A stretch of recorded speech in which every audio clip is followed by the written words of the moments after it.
Hello, it's Lee. Well, this video I wanted to make a short talk on the real identification, or maybe to put it this way, re-identifying with the self, what we are. Now, in this world it is over obvious that we have these human bodies and they are mortal, they do die. Everybody knows that, even young kids do, even if they're not going to philosophize about it, to put in that word. But we are in this planet, in these human bodies, and no one can really deny that, who has an ounce of sanity. Now, what I'm seeing going on is, as the technology progresses to certain degrees and as the sciences progress to certain degrees, many of them are being shown up. Many of the old paradigms and scientific thoughts that were taken for granted or assumed to be true are now being shown as quite silly to be believed in. So I find it ironic and a wonderful justice that science itself is undoing much of the falsity of science. Now, you always hear an argument and talk between religious persons and scientific persons, but both from either school, different adherents on both sides. Both of them are believing in things that they don't know whether it is true or not.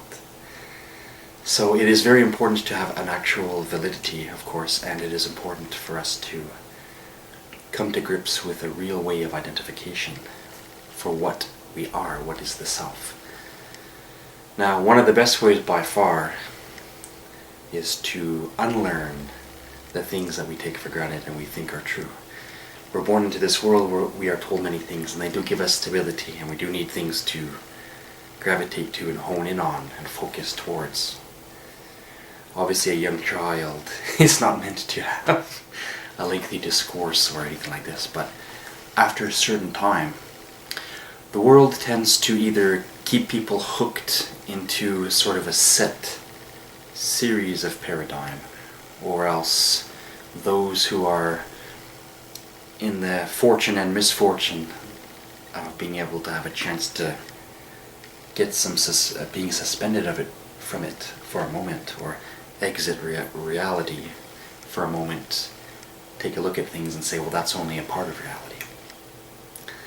So, my silly introduction out of the way, never know how to get it right, but one of the greatest lies that has ever been told and sold even to humanity at large is that you and I are these bodies. This is one of the greatest lies ever told and ever sold. And as a result of this terrific lie, mind control from both science and religion has gone on from time immemorial.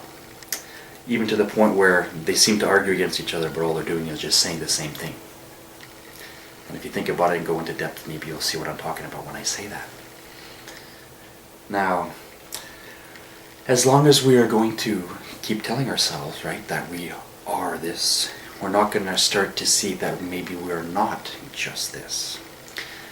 Now, as for the hardcore scientific type of person, or the hardcore atheist or whatnot, names, maybe it's just agnosticism, but some people are of the opinion, because they have believed in I am this, but that when their body dies, they also cease to exist.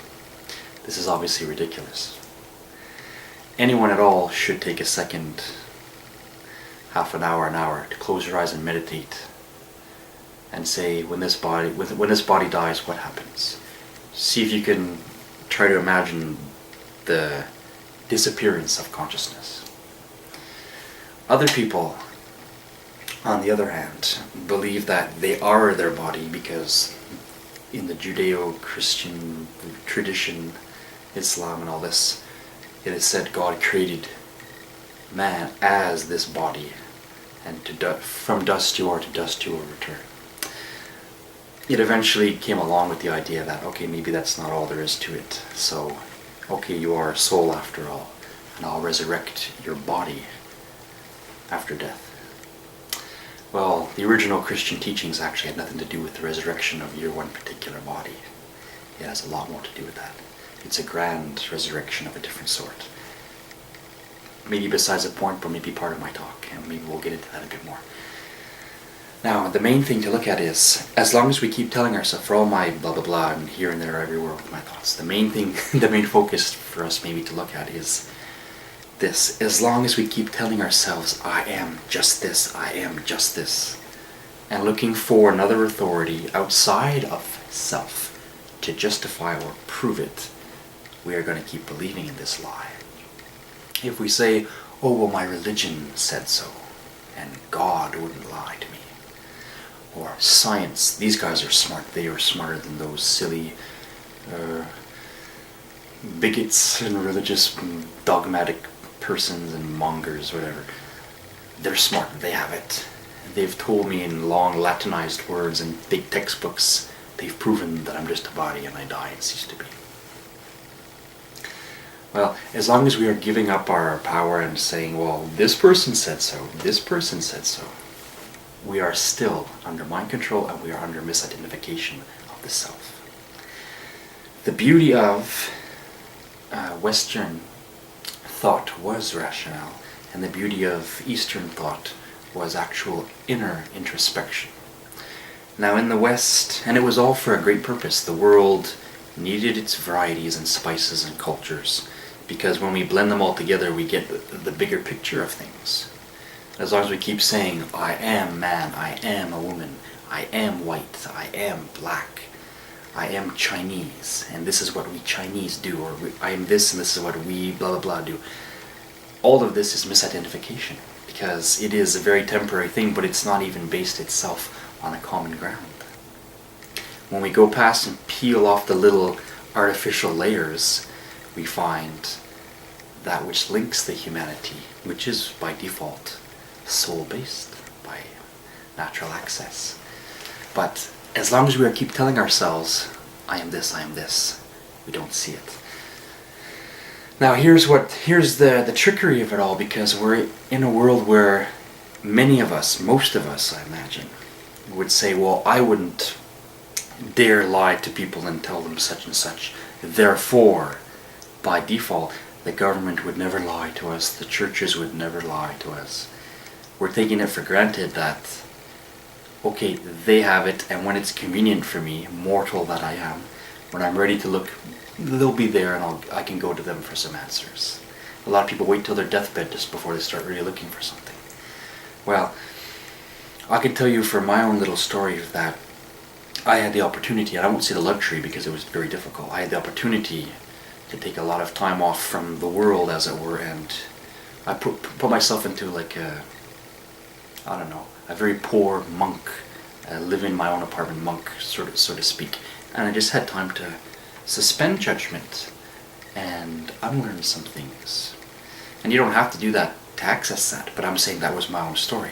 I had the position and the time, and I wasn't in a 9-to-5 constant set, and then okay, my work's done now, I'll just chillax, watch my movies, enjoy my boyfriend or my girlfriend, this, that, and the other. So giving ourselves, and it can only be a short amount of time that can do a lot of good, but giving ourselves, my point being, giving ourselves the time to suspend and look and say, okay, what is this? What is it for? As long as we keep telling ourselves, I am this, and I'm going to justify this particular body identification, then we're going to be under that paradigm, that mind frame, and then we're not going to want to look outside the box.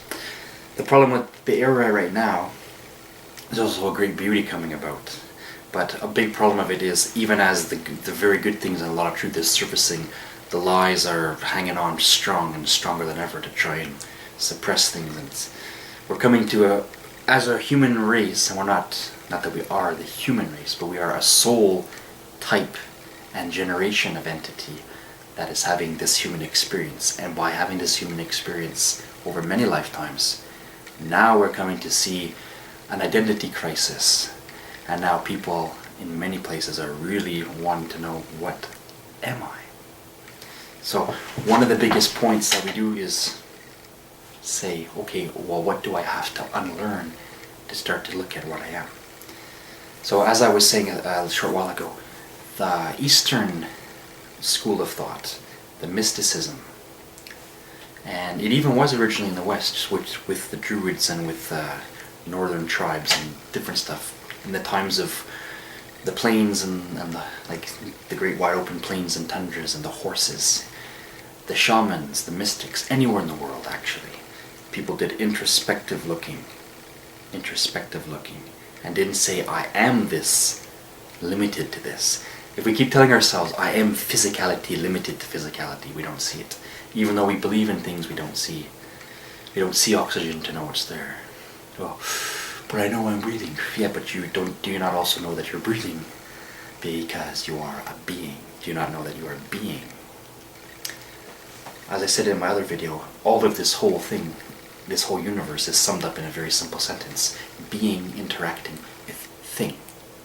To say that being is thing, you're going to give credence to thing, give up your power, and have given thing authority. That's what I come to realize, to put it in a very blatant terms, or in a very blunt way. So, it is a great, tremendous lie, isn't it, when we think that we are something. The problem with the West is the multitude of classifications. That's that, that's that, that's that, that has that law, that has that law, that's limited to that rule. When we tell ourselves those things are so, and that they are actually limited to certain things, well, of course, by believing in it, they may very much seem that that's the case. Interesting how science and religion will complement each other and also prove that the other one is being foolish when and where it is. The scientific person can say, oh, well, those dogmatic religious people, they don't know, they're just believing in something, but they don't know it's true. Well, it's actually the same thing for the scientific community and those that adhere to that. You are also believing that this is a galaxy that has X and such an amount of planets, and believing that the history of Earth has been for millions and billions of years, and the dinosaurs and this and that existed trillions of years ago. You're taking that by faith, not by actual knowledge. And to come up with the excuse of carbon dating, this is all nonsense. That doesn't prove much. Those systems and formats are not necessarily very reliable. My point being, make up whatever idea you want, or think about any creed you want to believe in. In very, very many cases, it's a faith that it is so. So what did the Western mind do? The Western mind externalized and wanted to find out truth and reality and this and that by examining things. What are the this and that things? What is a combination of things? Let's put this and this together and see what we get. And then cars, automobiles, internet. The West went into this sort of thing. Being, interacting with thing to accomplish such and such. The original Eastern thought was introspection. And not that the West didn't have introspection, the East had no externalized access, and of course they did, but the point is the main fundamentals is that difference. If we're going to be able to blend them together, we're going to start to see a lot of good things. It's no wonder that a lot of people in the West are, even as you see people in the East, in love with cars and planes and internets and this and that technologies, but people in the West are now very hungry for the old Eastern thoughts, which are not necessarily old, but maybe they're just eternal things. Now, by unlearning certain things that we think are true, then we start to have the basis for authentic inner asking of questions and inner authority, inner power.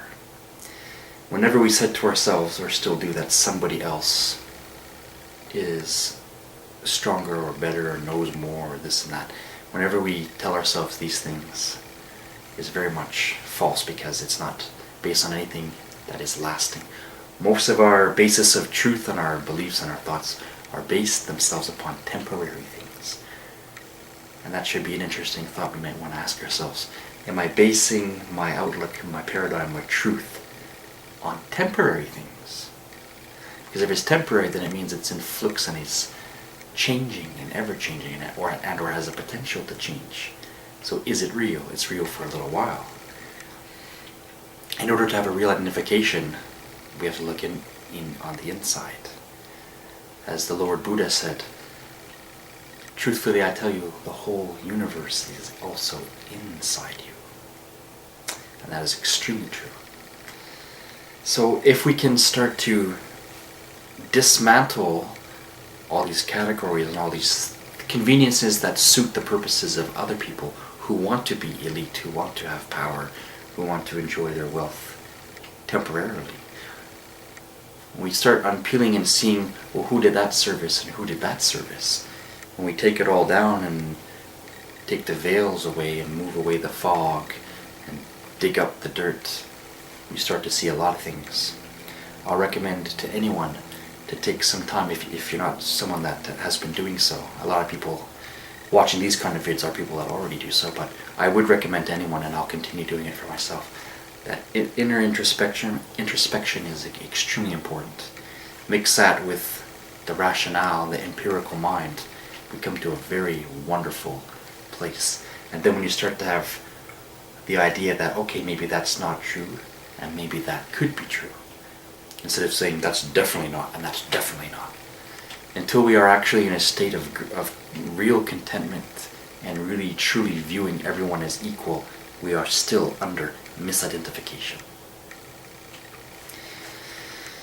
To put authority and faith in temporary things is dangerous, maybe that, and it is the cause of all these struggles.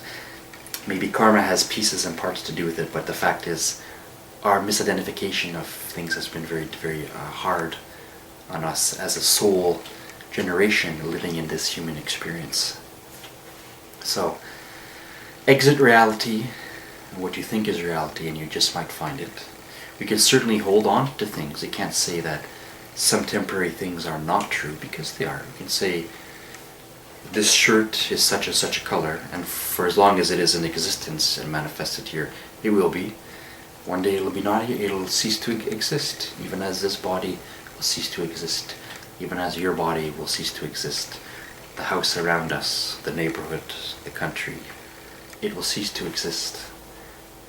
So if we can even just have these thoughts, does that prove we are limited to these temporary things, or does it not already prove by default in and of itself that we certainly are eternal and already are suspended from that, since we're able to view it from that perspective? Of course we are. It takes time, and it takes an authentic desire for each person to want to come to look at things and to come to want to desire some truth. And for anyone to go and control and convert others, this is not the way of truth. The way is there's only one way. Even Christianity, before it was called that, it was called the way. In the ancient Chinese mysticisms, Lao Tzu, the great mystic philosopher, called it the way. The original East Indians, before it was something called Hinduism from the Indus Valley, separated into all over the place, but it was called the way. The shamanism and spirituality in Africa was called the way. It wasn't categories and classifications. When we take away those little flavors and varieties and personal preferences and individual disciplines that we opt to look at, we may do certain things that we like, but we can ask ourselves, is it really authentic? Is it temporary? Is it serving the purpose? Am I only believing in it when someone else does? And if someone else doesn't believe in what I do, am I bothered by that? And if I am, why am I bothered by that? Because my ego is too big and it bothers my paradigm? Am I being actually wrong? Is that person actually wrong and I want to convince them of the truth? Truth is summed up in common sense, and when we can peel away certain, I can put it this way, anything we cling on to violently, whether by physical force, words, manipulation, gossiping, any kind of violence at all that you can think of. If we cling on to anything and that is our reaction or our action towards and about it, then we are wrong right there, because it proves we weren't confident in the truth. We didn't really believe in it. We didn't really know that it was so. Gentleness and peace in suspension in the calm gives us the way to talk to anybody. If anyone went to a different country that's totally foreign and totally backwards, we would still be able to get along in the common sense themes, the common soul-based theme. We have come to call it humanity. But humanity, does it only relate to human beings? Can we not get along with animals? Of course we do. So what about other things? That's my message. Unlearn in order to learn, and to get a good re-identification, we can ask ourselves, what do we really know is true, and what have we been taken for granted? What are we falling back on when we don't have an answer? I can't think anymore, I can't find that out. Oh well, thank God there's a book.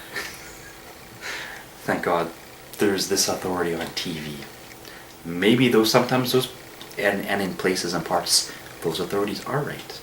And maybe in some places and parts that they're not.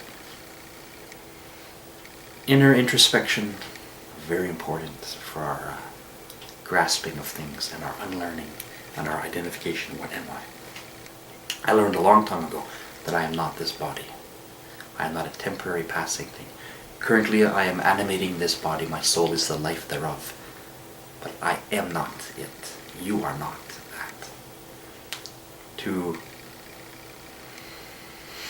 have a better idea of bigger pictures is the first step.